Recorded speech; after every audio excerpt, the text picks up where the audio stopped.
Hello to everybody, I'm EMINE, and thanks for inviting us, and thanks for listening to the small slideshow of AMANRUYA. AMANRUYA is a hotel with 36 cottages in Bodrum on the Aegean coast of Turkey. Yeah, and it's on the north of the Bodrum Peninsula on the Aegean coast.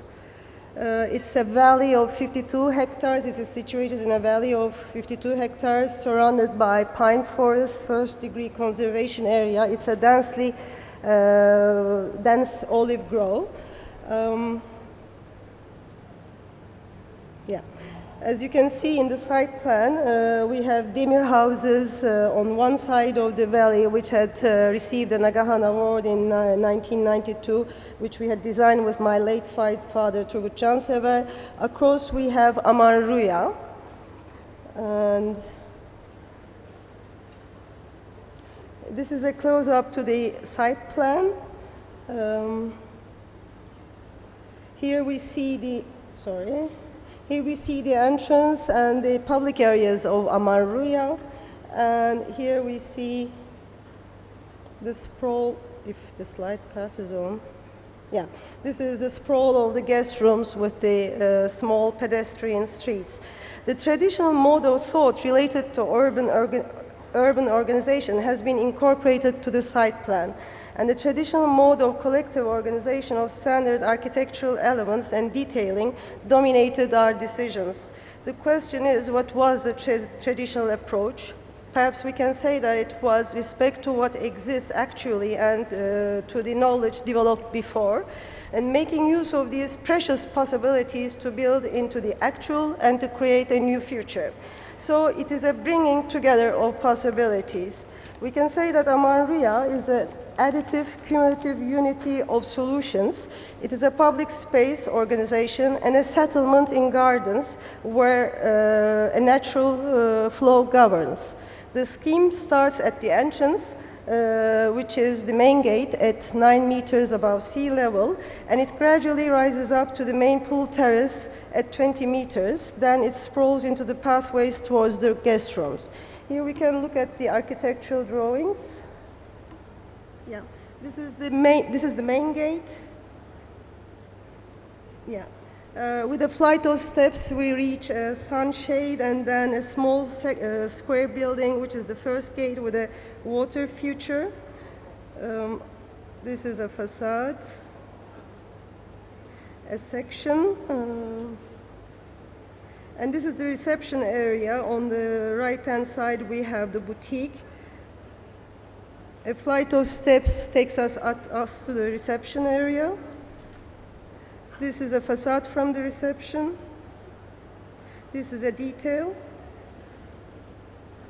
Again, another picture showing how these individual volumes are arranged at the gate. This is the second gate, which has a staircase in it, which takes us to the lobby, lounge level, let's say living rooms level. On the left-hand side, we have an art gallery, and we see the first lounge behind.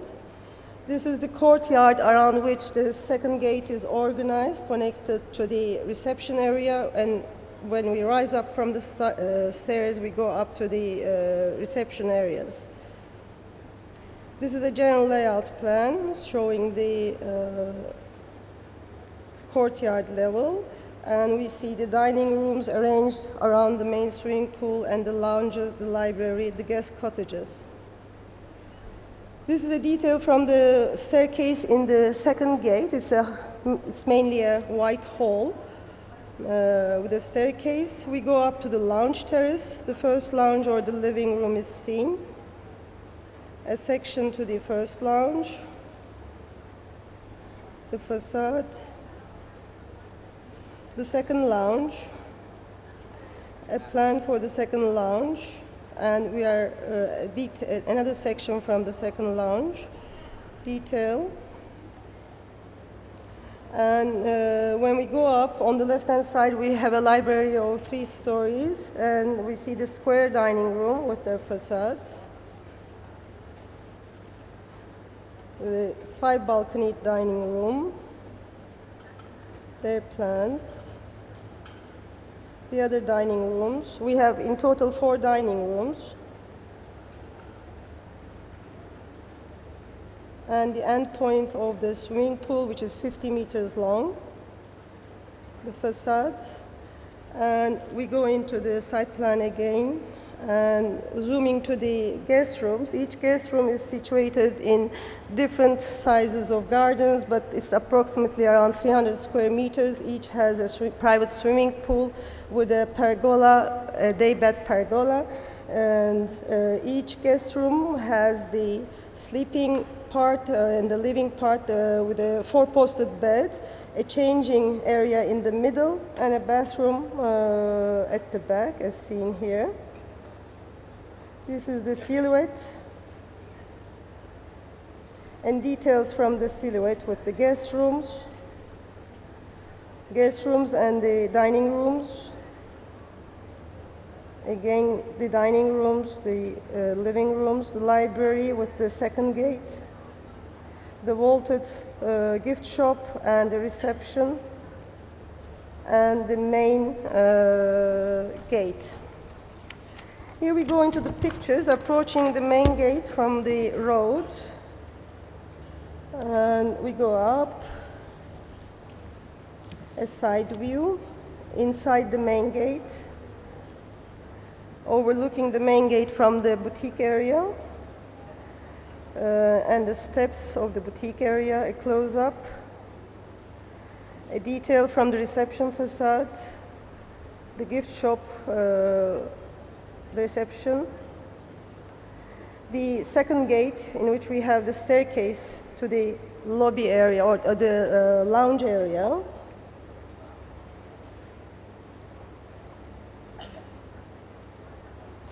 Looking back towards the gift shop and the mountains at the back, a detail. Again, a detail from the precast concrete frames and the 15th century Bursa arches. A detail from the square dining room, beyond which we see the library tower. Another view from the reception area. This is the ramp next to the second living room, which takes guests up to the reception, the public areas, or down to their rooms. View from the end of the pool towards the living rooms.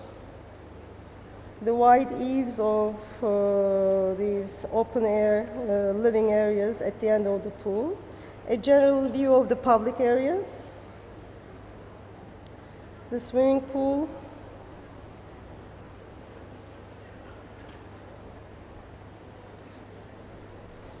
A view from the dining room, a view from the road to the whole thing.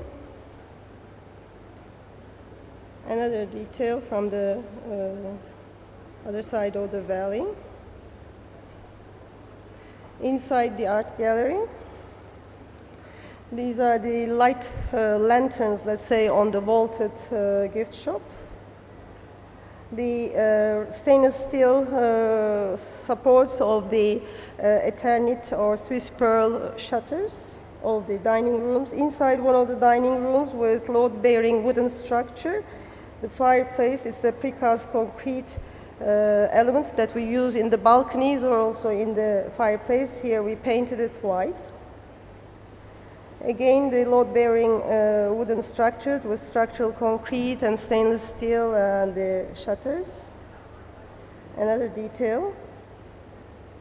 Inside the second living room with low divans and guillotine windows opening to the exterior surrounding and filtering in air. And this is the first living room from the valley and inside the valley. An eave detail again. Another general view from the road. The library again. Library staircase. The third floor of the library, which is the reading room. The second floor is the bookshelves. First floor is, again, some books and computer. Outside the library on the third floor.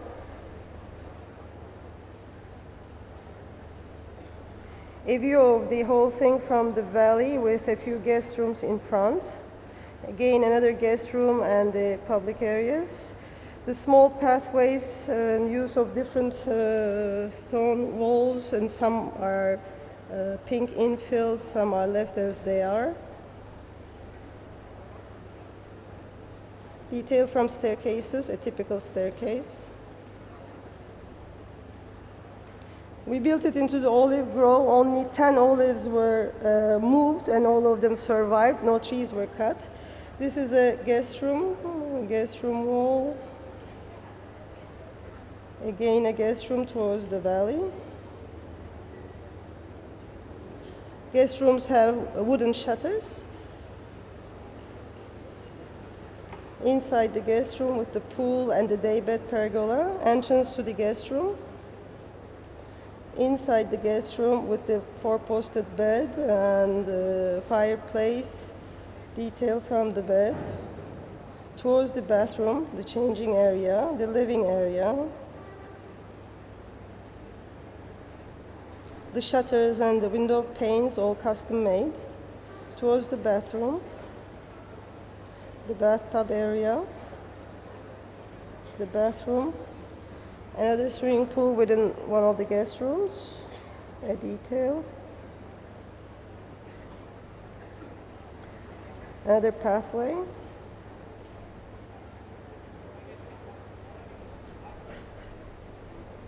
Okay. Just a few words for you.